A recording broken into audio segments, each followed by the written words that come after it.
After being reincarnated with my beloved wife, we both found ourselves back in the year we first entered university. However, instead of staying close to me, she turned around and went after her childhood crush. She even went as far as to say that I ruined her happiness in the previous life and mocked my incompetence. This time, I was fully awake. I no longer sacrificed the chance to inherit my family's fortune or the opportunity to pursue a top-tier major for her. I was living the life that was meant for me. What I didn't expect, though, was that my wife's crush turned out to be a psychopath who wanted her to take the fall for his crimes. In the end, it was my wife, bruised and battered, who used every trick in the book to beg for my forgiveness, but I never looked back at her again. Chapter 1. When I entered the twilight years of my life, I wrote my wish for the next life with my beloved wife, Evelyn, under the wish wall in the park. In the next life, I still want to be with Evelyn, forever. She was my one true love in this life, but I still hoped for another chance in the next. The next day, when I opened my eyes, I was astonished to find that I had returned to the year I first entered university. Welcome, new students. The banner hung conspicuously at the school gate,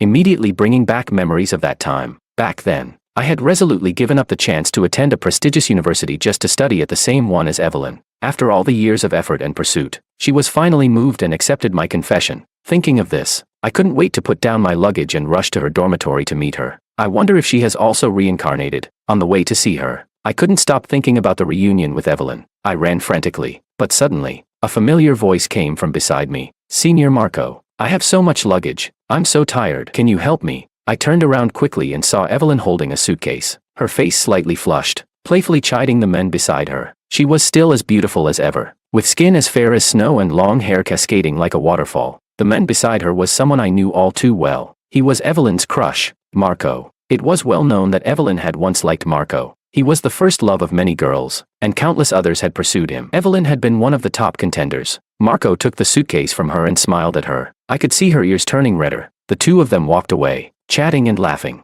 I started to feel something was off. In my previous life, at this time, I was the one who had helped Evelyn with her luggage. Yet this time, I arrived even earlier, and she had chosen to find Marco instead. It was clear that Evelyn had also reincarnated. That night, I tossed and turned, unable to sleep. Evelyn had reincarnated. So why hadn't she come to me first? Why did she choose Marco? In the end, I couldn't sit still anymore and called her to get to the bottom of it. Evelyn, you've reincarnated too, haven't you? There was a long silence on the other end of the line before she answered with a single word. Yes. I was so overwhelmed with excitement at the thought of both of us being reincarnated that I completely forgot about her and Marco. That's great, Evelyn. Our wish has come true. We'll be together in this life too. I was overjoyed, but I didn't notice that her voice sounded far less enthusiastic. When Evelyn was preparing for her major transfer exams, I reminded her repeatedly, you must study hard and get into my medical program. We've made a promise that this life will be more successful than the last. She agreed without hesitation and spent hours every day in the library, studying for 7 or 8 hours at a time. I was deeply gratified. It seemed that in her previous life, she had felt guilty for not passing the medical exams. This time, she was determined to study hard for the both of us. I was the only person in Evelyn's heart. That day, she must have just run into Marco by chance. I dreamed every day of us having a wonderful university life in the same major. I even fantasized about the future, where we would continue to study medicine and become a remarkable couple in the field. But one day, I accidentally saw Evelyn's choice of major transfer. Her intended new major wasn't medicine at all. It was psychology, the field that Marco was in. In an instant, my confusion felt like a tangled mess. I angrily confronted Evelyn. Didn't we agree that you would transfer to the medical program so we could work hard together? Why did you secretly change it to psychology? Her eyes were filled with tears, seemingly startled by my tone, and she looked at me with an expression of grievance. I'm sorry, the medical program is just too hard to get into, and I've realized that I'm more interested in psychology. Since I get a second chance at life, I want to study something I truly love. I didn't mean to hide it from you. Please don't be angry. She took my hand, gently swaying her fingers in mine. My gaze locked onto her face, trying to understand her inner feelings through her eyes. But as I looked at her smile, her brows, even her gently trembling eyelashes, I felt an overwhelming attraction. She kept whispering sweet words in my ear, trying to win my forgiveness. My heart wavered. If you really like psychology, then I support you. Chapter 2. To help Evelyn prepare for her exams, I ran around trying to gather information for her. But on my way, I suddenly got into a car accident. When I opened my eyes, I found myself lying in a hospital bed. Fortunately, the accident wasn't serious, just some superficial injuries. My roommates were sitting beside me. I quickly got up, scanning the room, hoping to catch a glimpse of the familiar figure I had been waiting for. Stop looking. Evelyn hasn't come at all. One of my roommates, Luis, spoke up. How could you not have told her? With such a big thing like me being in a car accident, there's no way she wouldn't come. I was starting to get anxious. They exchanged glances and hesitated for a moment before responding. We told her everything. Even exaggerated that you were almost dead from the accident. But she said she had something urgent and didn't have time to visit you. Just now, a classmate even told me she's currently at an art exhibition with Marco, holding hands. See, there's a photo. Luis handed me his phone. The shock was like a lightning bolt to my chest. In my previous life, Evelyn and I had been so close, so loving. How could she betray me like this? Ignoring my roommate's objections and the pain from my injuries, I rushed out of the hospital, determined to find Evelyn. This time, I had to get to the bottom of it. Meeting you was such a blessing. Actually, this song is dedicated to someone special. I've liked him for a long time, but today, I don't want to keep this inside anymore. I want to express my feelings right here. Evelyn stood in the middle of the playground, nervously fiddling with the hem of her clothes, a faint blush coloring her cheeks. I had rushed back to campus, only to stumble upon this scene. My steps froze. I held my breath, praying that Evelyn wouldn't say those words. Marco, I've liked you for a long time. Will you be with me? She shouted into the microphone, her confession echoing across the entire playground. In an instant, everyone's gaze shifted toward Marco, and the crowd began to cheer. Say yes, say yes, say yes. My heart skipped a beat. My suspicions were true. Luis and the others hadn't lied to me. Marco was pushed toward Evelyn by the crowd. The two of them stood together, a perfect match. Evelyn, I like you too. Marco gently cupped her face, gazing into her eyes with affection. Evelyn smiled, and I had never seen her smile so brightly. Oh, they're together. They embraced on stage as the crowd's cheers grew louder and louder. The shrill cries pierced my ears. No one noticed me standing in the corner, my heart breaking with each passing second. Chapter 3. Why? I stared at the familiar yet unfamiliar figure in front of me, my voice trembling. Upon seeing me, Evelyn looked shocked. Luis said you were almost dead after being hit by a car. How come you're still standing here in one piece? Her words were like a cold slap to my face. So she really wanted me to die, just so she could be with Marco in this life. Evelyn stopped pretending and bluntly laid everything out. Gabriel, do you know why I was reincarnated to this day? Because the wish I wrote on the wish wall was that if I could go back, I would definitely be with Marco. There wasn't a trace of guilt in her eyes. She spoke as if everything was perfectly natural. Evelyn, I was reincarnated for you. You're the only person left in this world for me, and you promised me. How could you just abandon me? I felt an overwhelming sense of despair. She let out a cold laugh. I was never happy with you. It was you who ruined my beautiful life in the last life. My life has been given a second chance, and I'm begging you, stop preventing me from having a better life. Being with you is painful enough. You have no money, no ability to give me a good life. Ask yourself, do you really deserve me? She spoke through her tears, as though I was the one who had betrayed her. In the previous life, I had sacrificed everything for her. I gave up the chance to attend a prestigious school and inherit a family fortune. I even transferred out of a top-tier major to join the one she was in, ruining my own future. I had given up everything for her, only to find out that she was now using all of that as ammunition to mock me. Everything I had done for her seemed worthless in her eyes. Suddenly, Marco appeared by Evelyn's side. Evelyn, it's getting late. Let me walk you back to your dorm, he said, carefully draping a coat over her shoulders. Evelyn's eyes lit up the moment she saw Marco. Sure, let's go. Before leaving, she turned around and sneered at me. Gabriel, no wonder your parents don't want you. You might as well stay an orphan for the rest of your life. Indeed, the people closest to you always know where to twist the knife. But the thing is, I'm not an orphan. Not only am I not an orphan, but my family also owns several hospitals, and my parents are fairly well known in the medical field. In the previous life, after cutting ties with my family, I had lied to Evelyn about my true background, telling her that I had been abandoned by my parents since childhood, that I was an orphan. She had always appeared so sympathetic, consoling me with kind words. I never knew that beneath her seemingly understanding exterior, she had been secretly rejoicing in my misfortune. This time, with my reincarnation, I had finally seen through the true nature of the person I had once shared my life with. In the previous life, my father had been heartbroken when he found out that I had severed ties with him for Evelyn, and he died from the emotional strain. But I was too stubborn to visit him for his last moments. The guilt I felt now was unbearable. Thankfully, in this life, I hadn't completely cut ties with my family yet. We were only in a cold war. This time, I wasn't going to leave any regrets behind. I immediately dialed my father's number. Father, I'm sorry. I've realized that I can't throw away my future for a woman. I will pursue a career in medicine and inherit the family business. Now, I would show Evelyn that without her, I could still become someone who wasn't just a penniless orphan. I soon reconciled with my family and took on some responsibilities in our business. One day, my father suddenly took me to meet someone. It was my childhood friend, Angelica. Our families had always been close, and when we were young, our parents joked about arranging a marriage between us. After I severed ties with my family, I had lost contact with her. I heard that when my father passed, Angelica had been by his side. I suddenly felt a sense of guilt toward her. When our eyes met, I saw that her eyes were slightly red, and her body trembled, as if she was about to cry. Angelica was always a strong-willed girl. I had never seen her like this before. My father reached out to pat her on the shoulder, but she flinched in fear, covering her ears and crouching down on the ground. Please, don't take me back. I don't want to be with Marco anymore. Hearing Marco's name froze me in place. I quickly searched through my memories from the previous life. After I left the Chi family and got together with Evelyn, I had heard that Angelica and Marco had gotten married. Seeing her in this distressed state, doubts started creeping into my mind. Why would she shout Marco's name now, when she didn't even know him at this point?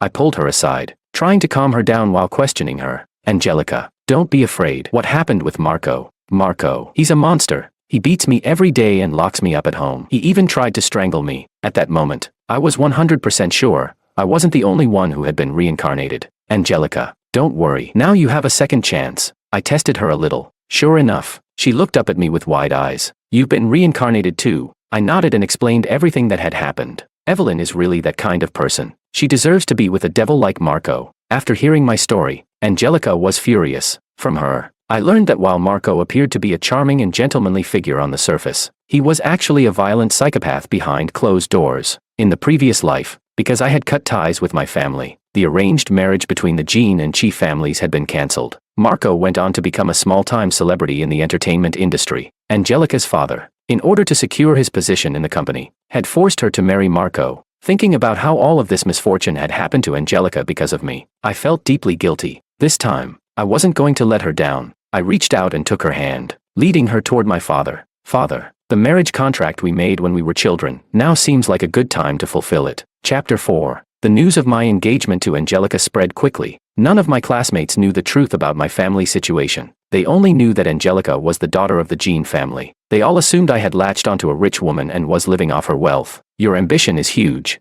Huh? You accused me of betraying you. And now, just days after I dumped you, you've latched onto a rich woman. And you still have the nerve to call me the traitor. I think you were plotting this all along. One day, while at school, I ran into Evelyn and Marco again. Evelyn took the opportunity to mock me, her tone sharp and venomous. It was such a stark contrast to the kind and graceful person she used to be in the past. She must have been feeling some kind of discomfort about the fact that I'd moved on so quickly and found someone like Angelica. Well, I have no money or ability, and I'm tired of trying. This is just how it is. Instead of being bothered by her mocking, I deliberately tightened my grip on Angelica's hand, wanting to flaunt it in front of her. Evelyn, seeing that I wasn't angry and was even showing affection for Angelica, seemed to lose her composure. She tried to badmouth me in front of Angelica. Beauty. What's so good about him? He's poor, and he has no outstanding abilities. I advise you not to waste your time on someone like him. Angelica, true to her straightforward nature, didn't even acknowledge Evelyn. Instead, she shot her a big eye roll. Stop wasting time here. Didn't your father open a hospital near the city center? He asked me to go see it with you. Evelyn's expression turned sour at those words, but then,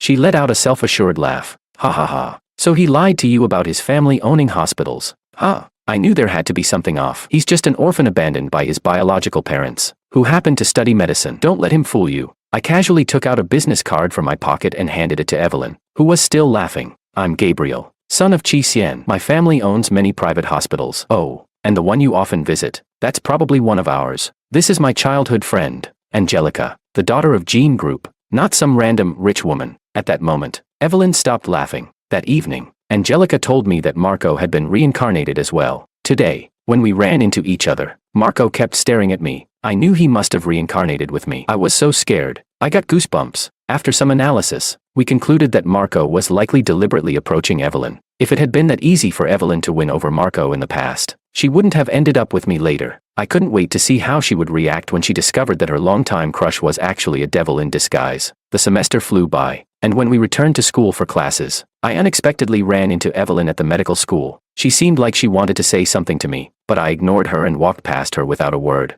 To my surprise, she shamelessly followed me into the classroom and sat next to me. What are you doing here? Go back to your liberal arts college and study psychology. I really couldn't understand what she was trying to do. What psychology? This is my classroom. I successfully transferred to the medical school. Now, I'm one of them. Evelyn looked so smug, as if she were proud of her accomplishment. It turned out that she had indeed changed her major again. Apparently, this was against the usual rules, as students could only modify their transfer intentions once. However, due to Evelyn's exceptional grades, The medical school had made an exception and accepted her. I was in disbelief. Evelyn, with her level of ability, really managed to get into the medical school.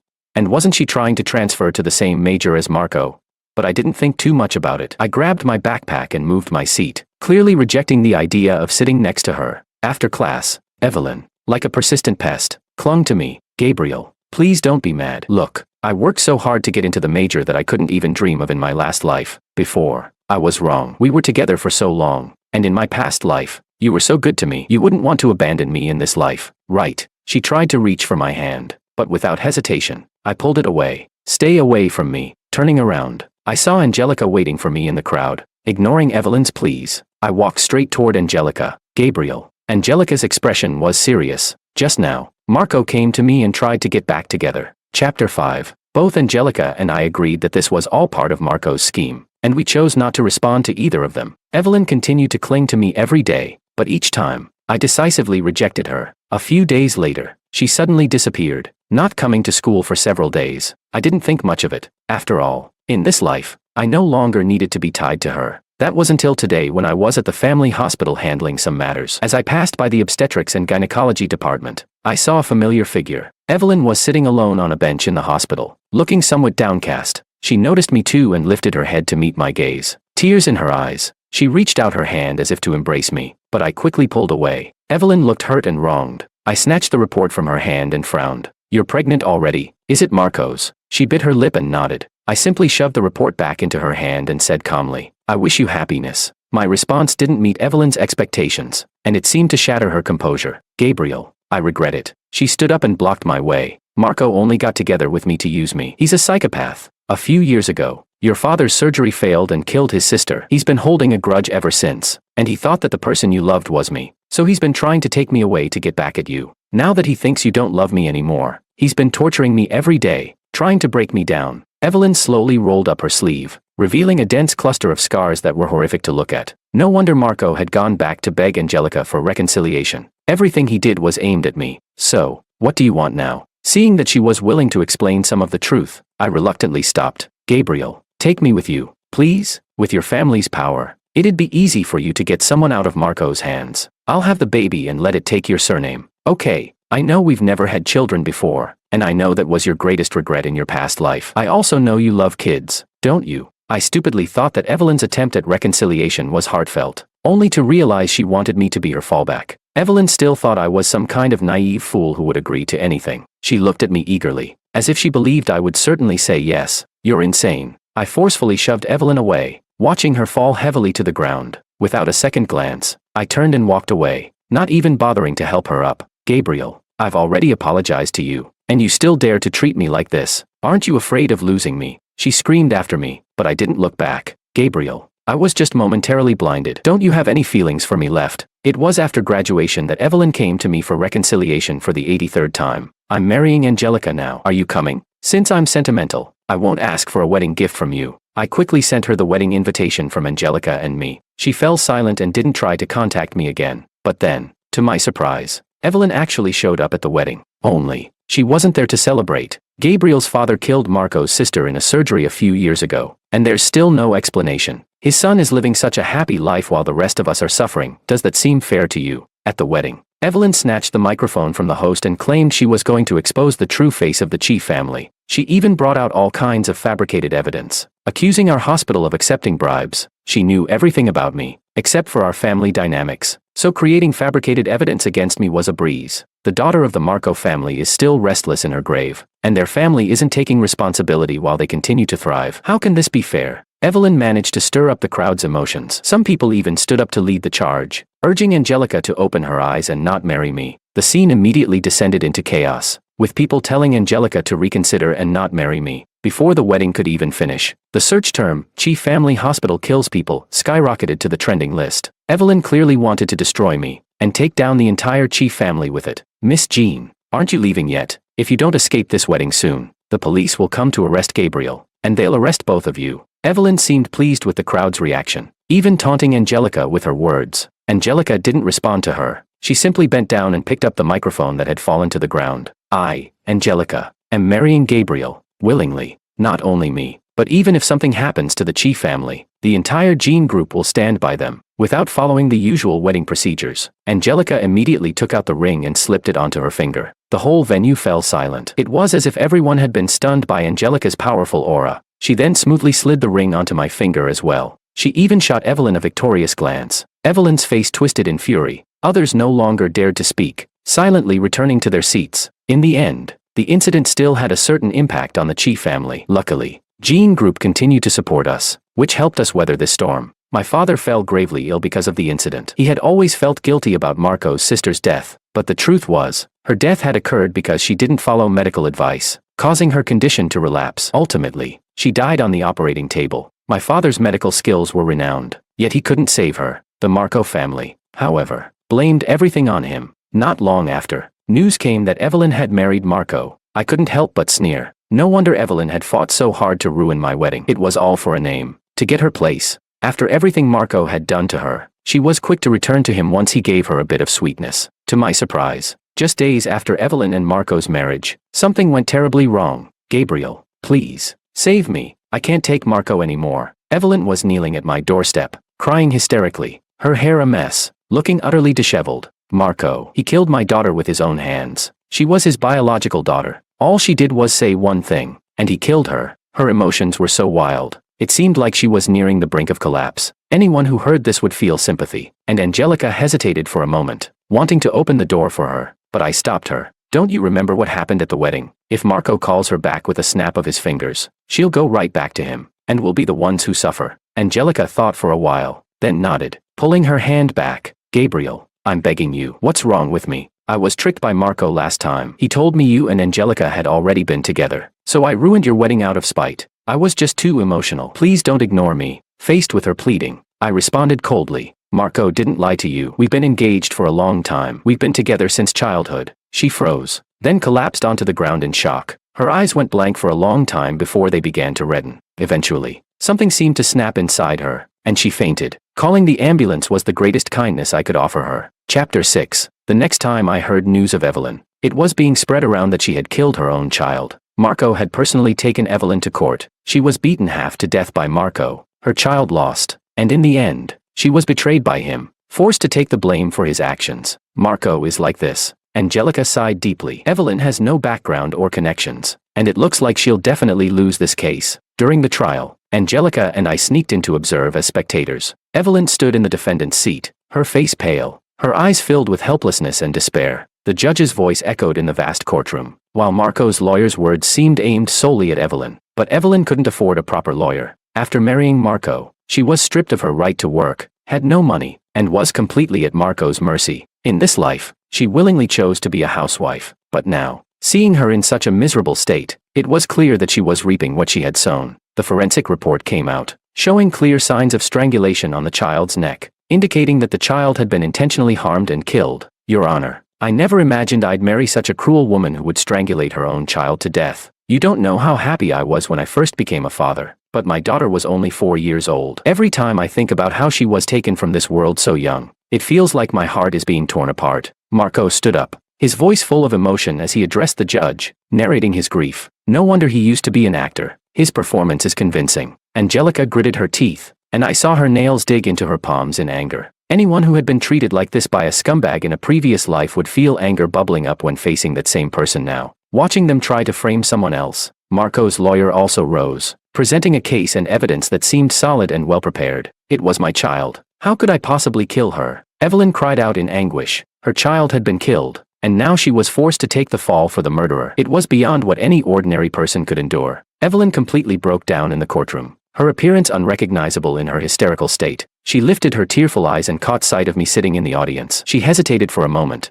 Her gaze was filled with sorrow, as though there was something she couldn't express. My heart was conflicted, but I didn't know what to do, so I averted my eyes, avoiding her gaze. Though Marco held the upper hand in the courtroom, in the end, it was still an unfair fight. After all, a powerful man like Marco trying to pin a crime on a fragile woman was still lacking in concrete evidence. The preliminary trial ended, and the judge couldn't yet determine her guilt, but I suspect Evelyn wouldn't be able to survive the next appeal. Gabriel. As I stood up to leave, I suddenly heard Evelyn call my name from behind. I turned around, and saw the tears sliding down Evelyn's cheeks, her shoulders trembling. I hadn't expected that when we finally met face to face again, I would be thriving in the medical field, while Evelyn had fallen into hell. I'm sorry, I can't help you. I didn't leave any room for negotiation and didn't want to get involved with her in her current state. After all, it was she who had chosen to leave me in the past. I didn't come to you asking for help this time. I just thought that after the next court session, I'd really be going to jail. I wanted to see you once more before that happens. Recently,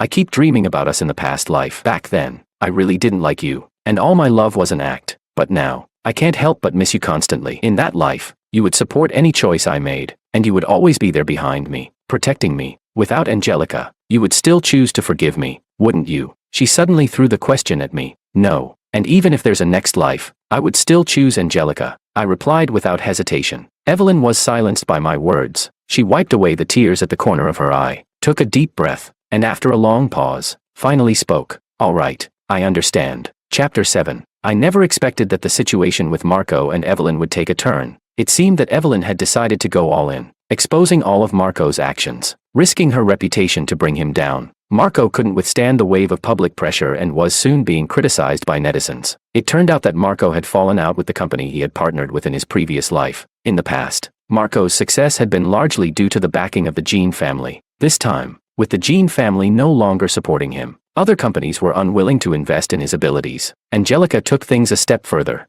Holding Marco's criminal evidence in her hands, she dragged me along to Marco's company and forced him to clear up the rumors that my father had killed his sister. With the combined strength of both our families, taking down Marco was as easy as crushing an ant. Gabriel, you think you've won just by using words to defeat me? Marco laughed loudly. Everything I've done in this life is just to take your life and avenge my sister. Nothing else matters. As soon as his words fell, the fire alarm rang. Angelica and I immediately realized the gravity of the situation. Marco had clearly made up his mind to take us down with him. In a final act of madness, he had set fire to his own company. I quickly turned to open the door and leave, only to find that the door had been locked from the outside. Don't waste your time. Just wait and apologize to her in hell for your father's sins. Marco's expression twisted in anger. His actions were truly insane. You're the one who's wasting your time, I shouted back. In the next moment, the door was kicked open. Evelyn stood at the door, holding a set of keys. Quick, go this way, she urged. The firemen arrived soon after, waving their hands and guiding us toward the exit. Without hesitation, I grabbed Angelica's hand and rushed out.